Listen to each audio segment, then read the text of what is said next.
खड़े हो जाएं, क्योंकि हम परमेश्वर के वचन को सुनने के लिए चर्च में मौजूद होते हैं और हमें परमेश्वर के वचन का आदर करना है। बोले धन्यवाद परमेश्वर कि मैं तेरे वचन को सुन पाता हूँ। ये वचन मेरे जीवन की रोटी है। मैं आज जो कुछ भी सुनूं वो मेरे जीवन में 100 गुना फल लेकर आए। ये जीवन मेरे अंदर बहता जाए और दूसरों के लिए आशीष का कारण बने। आमीन। बैठ जाएं।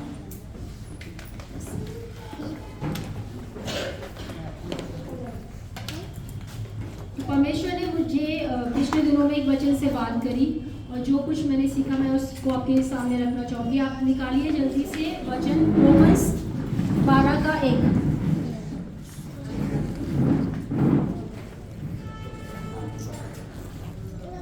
रोमियो 12:1।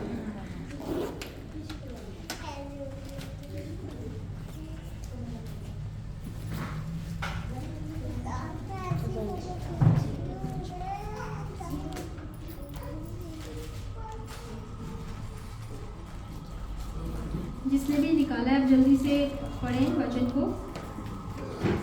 इसलिए हे भाइयों, मैं तुमसे परमेश्वर की दया स्मरण दिलाकर विनती करता हूँ कि अपने शरीरों को जीवित और पवित्र और परमेश्वर को भावता हुआ बलिदान करके चढ़ाओ, यही तुम्हारी आत्मिक सेवा है।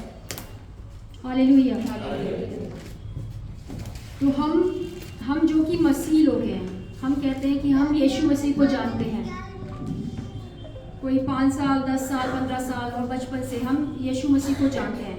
तो ये वचन आज आपसे बात करें, जिस तरीके से मुझसे परमेश्वर ने बात किया, पवित्र आत्मा आपको ये वचन से सिखाए। वचन कहता है, आप एक बार दोबारा मेरे साथ पढ़ें। इसीलिए हे भाइयों, ये पौलुस कह रहे हैं कि मैं तुमसे परमेश्वर की दया स्मरण दिलाकर विनती करता हूँ। दया स्मरण दिलाकर क्यों? क्योंकि उसकी दया से ही आप बचाए गए हो। बोलो, उसकी दया से मैं बचाया गया हूँ। आज दुनिया में कितने सारे लोग हैं जो कि यीशु मसीह को नहीं जानते, जो परमेश्वर के नाम को नहीं जानते हैं और उनका जीवन अभी नरकीय है और उनका आने वाला भविष्य है। आप जानते हैं कि जो यीशु मसीह को नहीं जानते उनका क्या भविष्य है। लेकिन जबकि हम उसके नाम को जानते हैं, हमने विश्वास किया है, हम ये मान चुके हैं कि हाँ, यीशु मसीह ही प्रभु है। तो ये ऐसा नहीं कि हमने परमेश्वर पे बहुत बड़ा उपकार कर दिया या ये बहुत बड़ी बात है कि हाँ परमेश्वर देख, मैं तेरे नाम को लेता हूँ। ये परमेश्वर पे हम कोई उपकार नहीं कर रहे, ये परमेश्वर ने हम पर दया करी है। आप ये बात मानते हैं? अगर आज आप यीशु मसीह को नहीं जानते तो आपके जीवन में क्या होता? तो हमें ये याद रखना है कि उसकी दया, उसकी जो मर्सी है, जो दया है, वो इतनी महान, इतनी बड़ी है कि हम पर हुई है वो दया और हम बचाए गए हैं।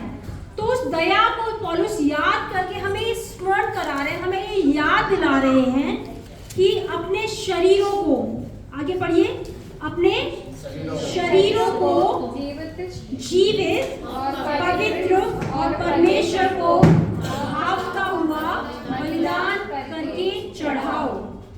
हालेलुया। हमारी आत्मिक सेवा है।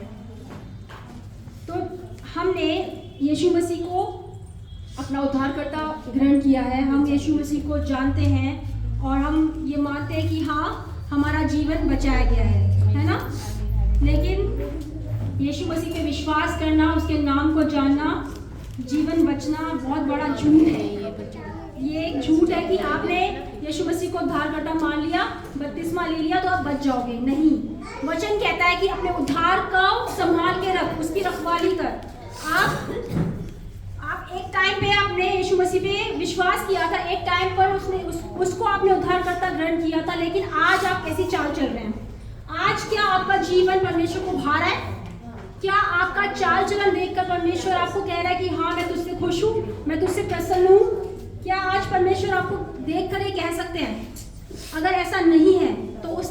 आपसे अपना मुंह फेर रखा है, वो आपकी कितनी भी आप प्रेयर कर लें वो आपकी प्रेयर्स को नहीं सुनता है, और वो कहेगा उस अंत के दिन में, उस समय में जब न्याय होगा कि मैं तुझे नहीं जानता।